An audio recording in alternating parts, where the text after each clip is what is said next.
Well, hello, it's Claire Obermarck here with what I think is the last in our series of Mountains, Rocks and Stones. It's just after sunrise here, and I wanted to end the series with a very beautiful story.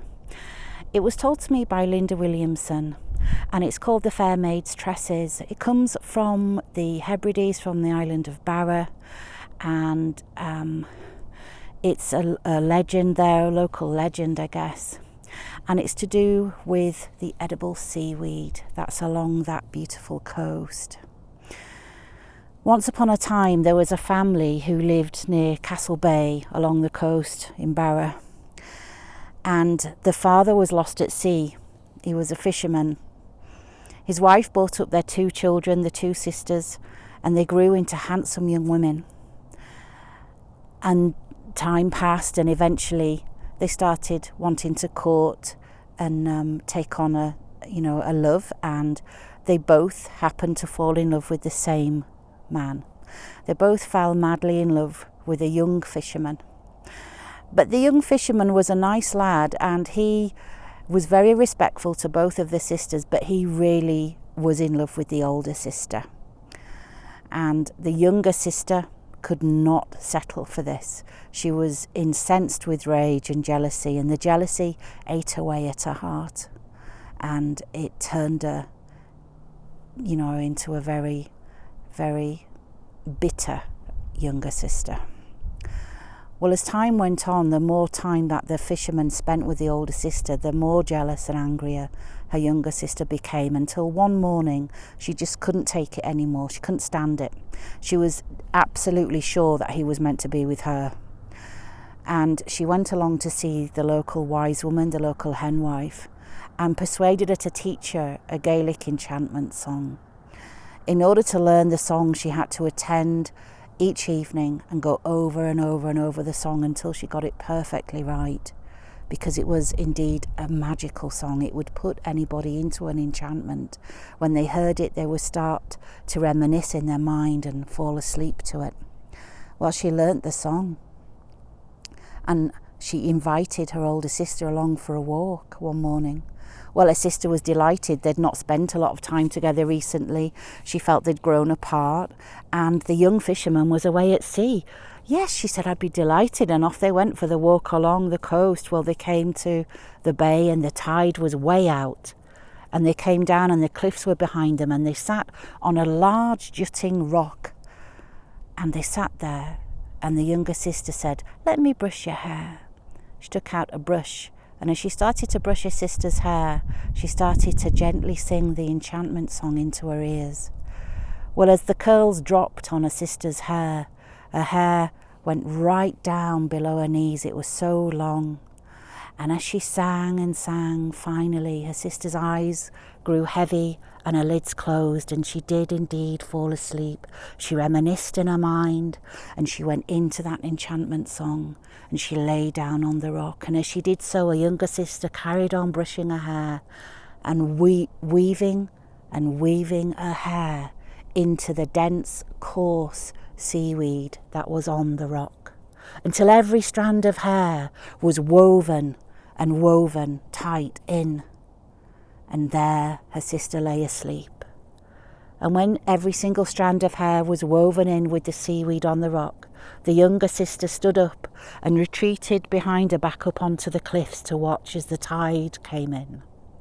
And the water started to lap over her sister's feet, and then it came higher over her knees and higher to her waist, and then to her breasts and over her chest and up to her neck, and then over her chin, and it was just about to come over her head as she saw something strange approaching. A large grey seal was swimming quickly towards her sister on the rock, and then the seal dived down into the water with her sister, and then nothing happened, and then all of a sudden 2 seals came up out of the water in the place where her sister should have been.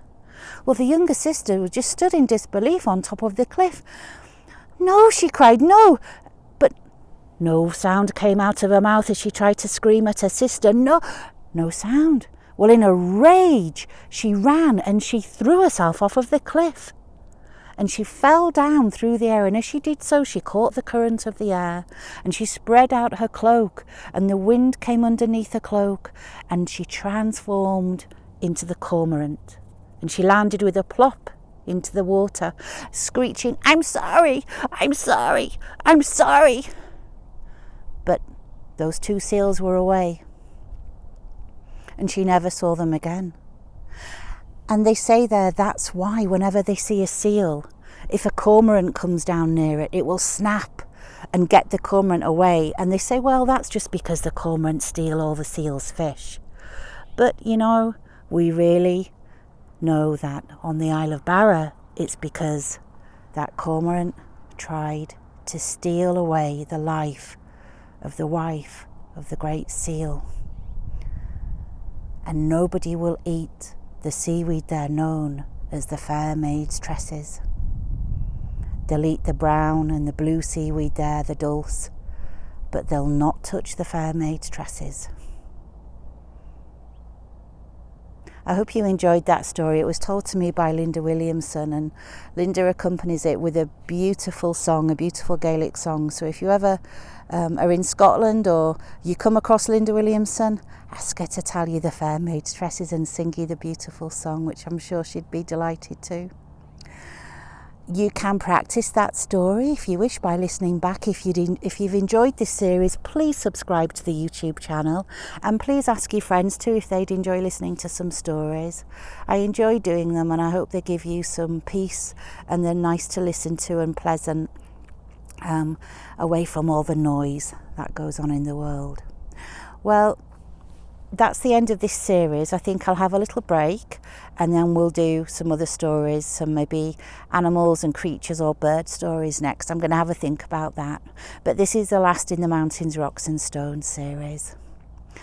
If you want to read that story, it is a Duncan Williamson story, which is where Linda heard it and obviously transcribed it.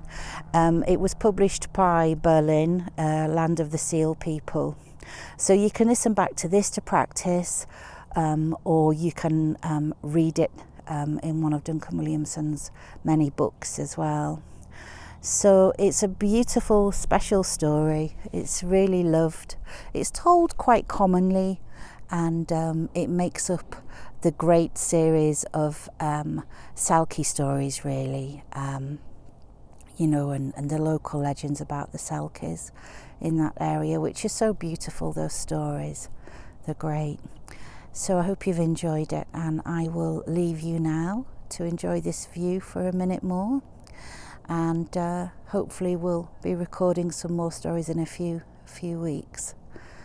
It's not been too windy this morning, which is good, but when the sun comes up in Arizona, it's strong, it's very warm, and it's getting warm already. So, and it's before 7 a.m. So I will head home and get some more coffee, I think. Take care, guys. Bye-bye.